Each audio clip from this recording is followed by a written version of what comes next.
Here is the problem. John has $1 million. He wants to buy a house that costs $1 million, and he wants to pay in cash. He does not want a mortgage. He does not want monthly payments. He wants to hand over the money and own it outright. There is just one issue. If John writes that check today, his investment account goes to zero. $1 million in. $1 million out. Account balance, zero. And nobody, regardless of how much they want the house, actually wants to watch their entire financial position evaporate the moment the ink dries on a purchase agreement. So John starts asking a smarter question. Instead of asking whether he can afford the house, he asks how fast he can double the money, because if he can turn $1 million into $2 million, the math changes completely. He buys the house with $1 million. He keeps $1 million invested. He gets the house and keeps the wealth. The whole problem, all of it, comes down to a single variable.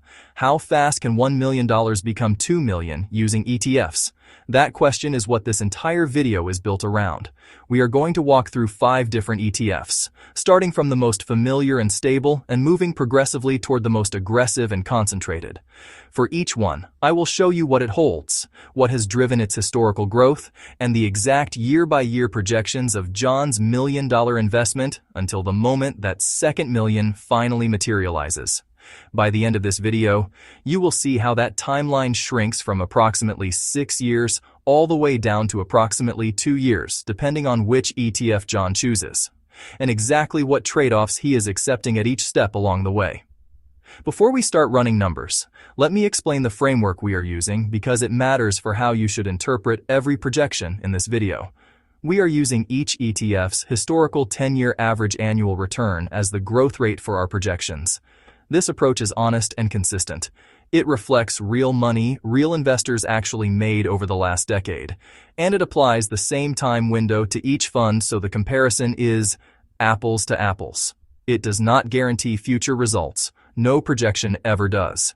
But it gives you the most grounded, data-based picture of what each ETF has historically been capable of delivering over meaningful periods.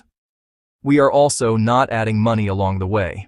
This is a single $1 million investment held without additional contributions, with returns compounding annually. No rebalancing, no market timing.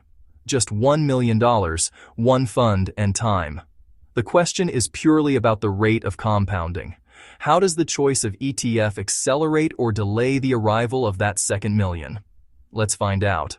John's starting point is VOO, the Vanguard S&P 500 ETF. This is the fund most investors already know and many already own as their primary holding.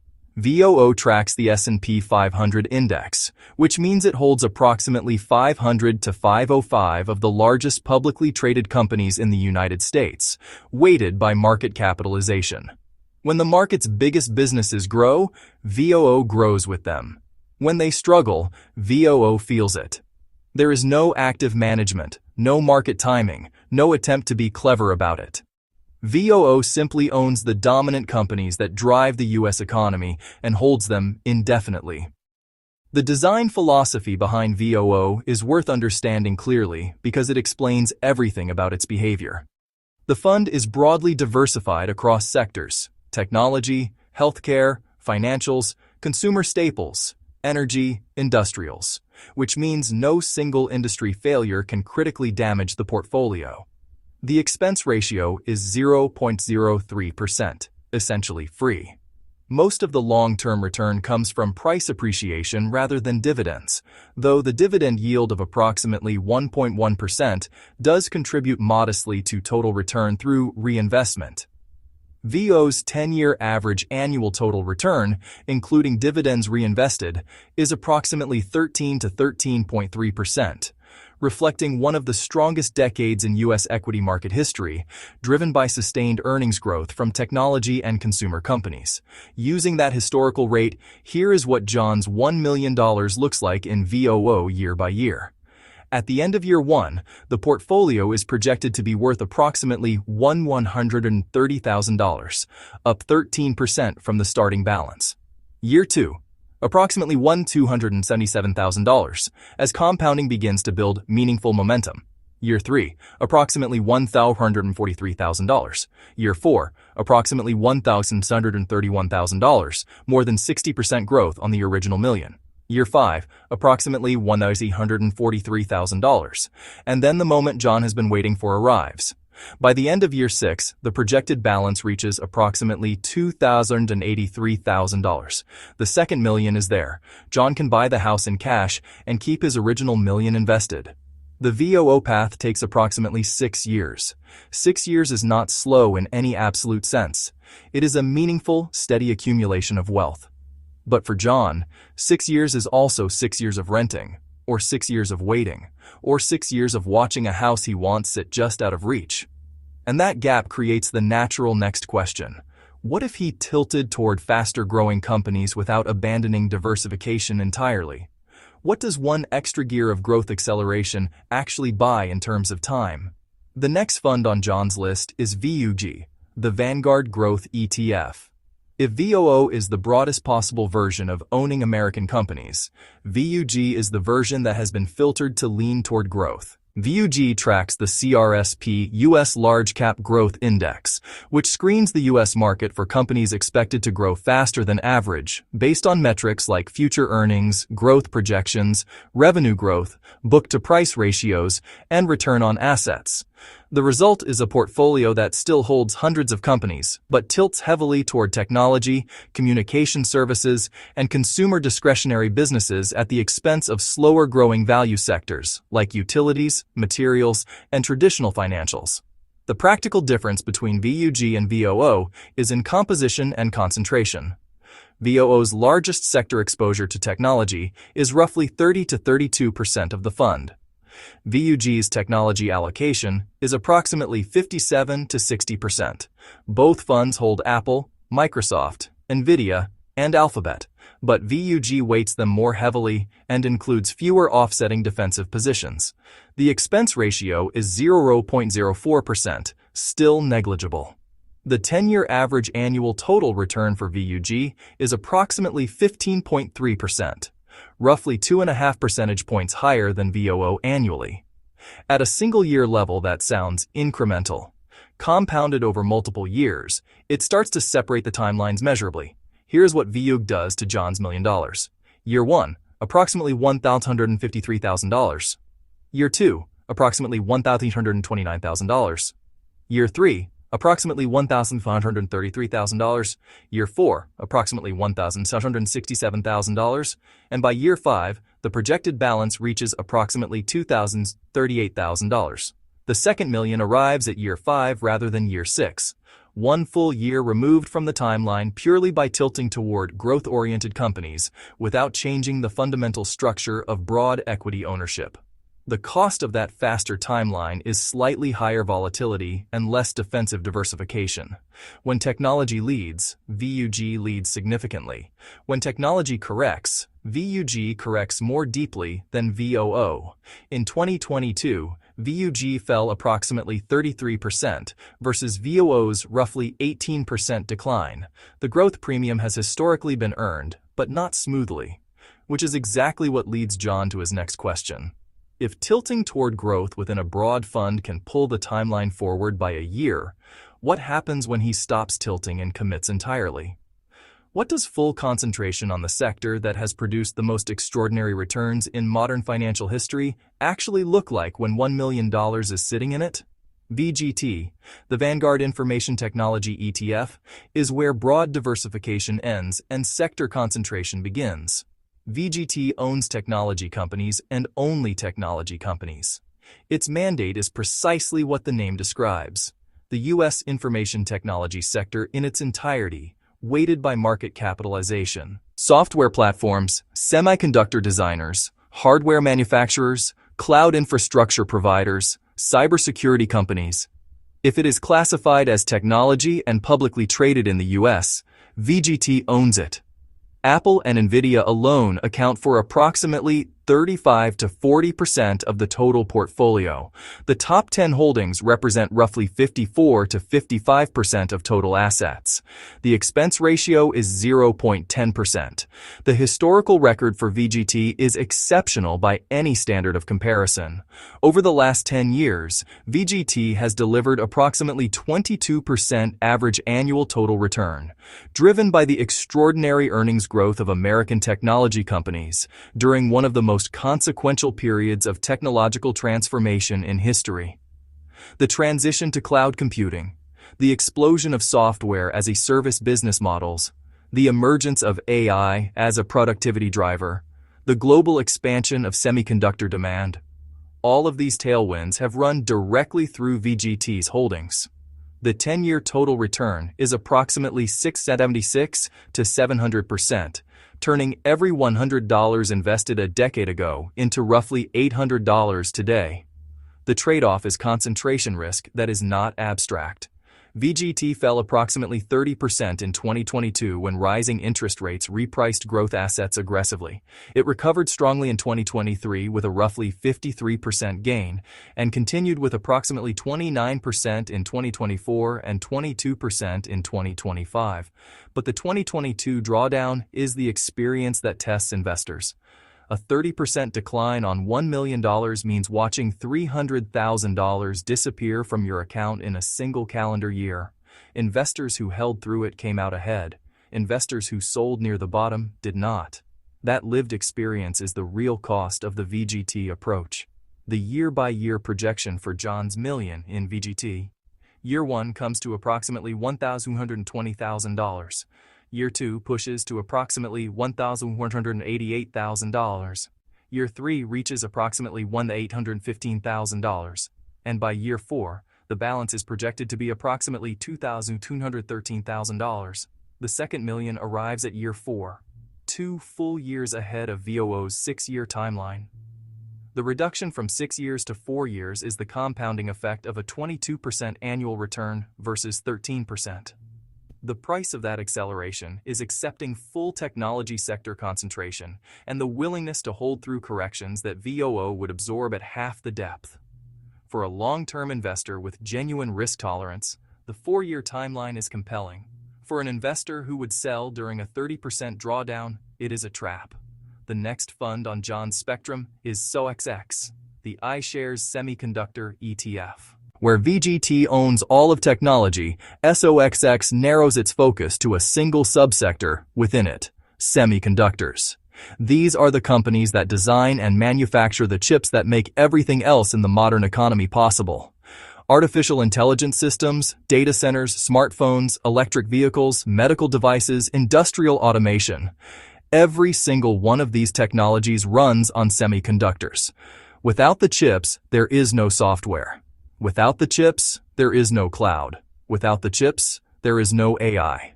Semiconductors are not just another part of the technology ecosystem. They are the physical substrate on which the entire digital economy is built. SOXX holds approximately 30 to 35 companies, making it one of the most concentrated broad ETFs available. The holdings read like a who's who of modern chip design and manufacturing. NVIDIA, Broadcom, TSMC, ASML, Qualcomm, AMD, Texas Instruments, Marvell, Micron, and Applied Materials represent the bulk of the fund. These companies have been among the most profitable in the world over the past decade, benefiting first from the smartphone era, then from cloud computing infrastructure build-out, and most recently from the extraordinary capital expenditure being deployed by hyperscale cloud providers, Microsoft, Amazon, Google, Meta, on AI data center infrastructure. The expense ratio is 0.35%. The 10-year average annual return for SOXX is approximately 29 to 30%, the highest of any traditional non-leveraged ETF we are examining in this video. The 10-year total return is approximately 988 to 1,280% depending on the measurement window. The recent performance has been extraordinary.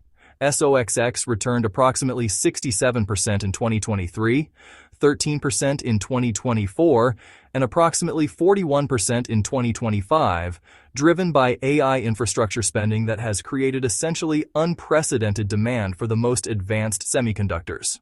The volatility is equally dramatic in the other direction. SOXX fell 35% in 2022, and individual years of 20 to 25% drawdowns are a recurring feature of the fund's history. The industry is highly cyclical. Periods of explosive demand are typically followed by inventory corrections that compress revenues and margins sharply before the cycle turns again. The year-by-year projection for John's million in SOXX using the 29.97% historical annual return. Year 1 reaches approximately $1,299,700. Year 2 pushes to approximately $1,688,610. And by year 3, the projected balance arrives at approximately $2,193,000. The second million appears at year 3, 3 full years faster than VOO and 1 year faster than VGT. The power of 30% compounding on $1 million is not subtle. The gap between year 1 and year 2 alone is nearly $390,000. For an investor with the specific goal of doubling $1 million in the shortest reasonable time frame using historically grounded projections, SOXX's 3-year timeline based on its 10-year record is the most powerful non-leveraged case on this list. The risk is the concentration and cyclicality that come with it. Single sector dependence at the subsector level means that a genuine semiconductor cycle downturn would test this position severely before it recovers. The final option John considers is TQQQ, the ProShares Ultra Pro QQQ ETF, and this is where the rules change entirely. TQQQ is not a sector ETF or even a particularly concentrated stock ETF. It is a leveraged product designed to deliver 3 times the daily return of the NASDAQ 100 index. Every single day, TQQQ aims to move approximately 3% for every 1% the NASDAQ 100 moves, up or down. It achieves this through financial instruments including swaps and futures contracts, and its leverage is reset on a daily basis. That daily reset is the defining structural feature of TQQQ, and understanding it is essential before looking at any return numbers. Daily leverage reset creates an effect called volatility decay, also known as the constant leverage trap. In a straight-line rising market, daily 3x leverage compounds magnificently, and the 10-year return numbers I am about to show you reflect exactly that. But in a volatile, choppy, or declining market, the daily reset means that losses compound against a smaller base than the gains that preceded them. A 10% decline on a 3x leverage fund is a 30% loss. A subsequent 10% recovery is a 30% gain, but 30% of a smaller number than what you lost from. This path dependency is why TQQQ's 2022 experience was so severe. TQQQ fell approximately 79 to 80% in 2022, as the NASDAQ corrected roughly 33%. $1 million in TQQQ at the start of 2022 was worth approximately $200,000 to $210,000 by the end of that year. Investors who held through that drawdown and continued through 2023's extraordinary recovery, approximately 219% for TQQQ in 2023 alone, were eventually made whole and then some. Investors who sold during the 2022 drawdown crystallized losses that no subsequent recovery could help them recover from. The expense ratio on TQQQ is 0.88 to 0.95%. Meaningfully higher than the passive funds we have looked at, which reflects the ongoing cost of maintaining the leveraged derivative positions that create the 3x exposure. TQQQ also pays inconsistent distributions, and the distribution amounts vary substantially year to year based on the derivatives income generated by the fund's options and swap positions. The 10-year average annual return for TQQQ is approximately 38 to 43% depending on the measurement period, an extraordinary headline number that reflects the exceptional performance of the NASDAQ 100 over that specific window combined with the 3x leverage amplification. The year-by-year projection for John's million in TQQQ using a 41% historical annual return, year 1 reaches approximately $1,410,000. And before the second full year is complete, by the end of year 2, the projected balance is approximately $1,988,000, crossing the $2 million mark. TQQQ's historical compounding rate is so aggressive that John's doubling timeline collapses to approximately 2 years. No other fund on this list comes close to that speed. The second million arrives 4 years earlier than VO, 3 years earlier than VUG, 2 years earlier than VGT, and 1 year earlier than SOXX. The honest context for that headline is crucial. The 10-year return on TQQQ includes one of the most powerful NASDAQ bull markets in history from 2013 to 2021. It also includes the 80% drawdown of 2022, from which the fund eventually recovered. The question for any investor considering TQQ is not whether its historical return is real. It is. The question is whether they would actually hold it through a multi-year drawdown of 50, 60, or 80%. Most investors would not.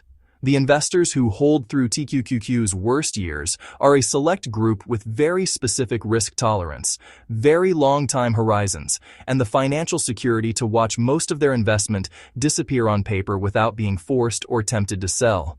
For that investor, TQQQ's 2-year doubling projection is the fastest path on this list. For the investor who overestimates their pain tolerance, TQQQ is the fastest path to a very different outcome. Let me put the full picture together because the progression from 5 years of data and 5 different funds tells a story that is more instructive than any individual number. Starting from the most conservative option and moving to the most aggressive, VOO reaches $2 million in approximately 6 years at a 13% historical annual return. The broadest possible U.S. equity exposure, the most defensive position, the smoothest ride, and the longest wait. VUG reaches $2 million in approximately 5 years at a 15% historical annual return. 1 year saved by tilting toward growth-oriented companies, with modestly higher volatility as the cost. VGT reaches $2 million in approximately 4 years at a 22% historical annual return. Full technology sector concentration, meaningful 2022 level drawdown risk, but 2 full years faster than the market baseline. SOXX reaches $2 million in approximately 3 years at a 30% historical annual return. Subsector concentration in semiconductors, high cyclicality, but the fastest non-leveraged timeline on the list. And TQQQ reaches $2 million in approximately 2 years at a 41% historical annual return. 3 times daily NASDAQ leverage, potential 80% drawdowns, daily volatility decay risk, and by far the fastest path to the second million for the investor who can hold through the worst of it. Every single step along that progression involves a trade. More growth, more concentration, more speed, more volatility, more potential upside, more potential drawdown. None of these funds is universally better than the others. Each one is better for a specific investor with a specific risk tolerance, a specific time horizon, and a specific understanding of what they are actually buying.